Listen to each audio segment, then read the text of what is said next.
8월 14일 한절 묵상입니다. 오늘 한절 묵상은 로마서 9장 27절 말씀입니다. 말씀 읽겠습니다. 이사야도 이스라엘에 대해 부르짖기를 비록 이스라엘 자손의 수가 바다의 모래알과 같을지라도 오직 남은 자만 구원을 받을 것이다. 은혜는 수고와 노력으로 얻어지는 것이 아닙니다. 갚을 수 없는 것을 받았을 때 은혜라고 이야기합니다. 하나님의 구원의 은혜가 바로 그렇습니다. 우리의 노력과 수고로 얻어지는 것이 아닙니다. 그 은혜를 우리가 받았습니다. 그런데 오늘 그 은혜를 이스라엘 백성들은 받아들이지 않았습니다. 오히려 받을 수 없는 이방인들이 믿음으로 은혜를 입었습니다. 바울은 선지자 호세아의 결혼을 통해서 하나님이 이방인에게 어떻게 은혜를 베푸시게 되었는지에 대해서 설명하고 있습니다. 호세의 아내가 외도를 통해서 얻은 아이의 이름은 로암미입니다. 로암미의 뜻은 내 백성이 아니다 라는 의미입니다.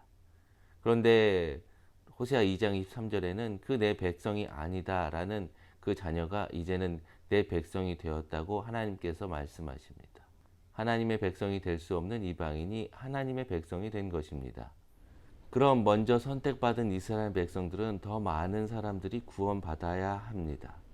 그런데 오늘 성경은 남은 자들만 구원받는다고 말씀하십니다.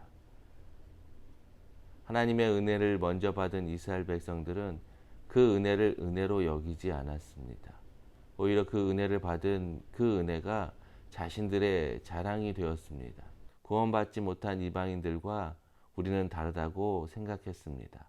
하나님이 주신 율법이 오히려 하나님의 은혜를 거부하고 자신의 의를 드러내는 도구가 되었습니다.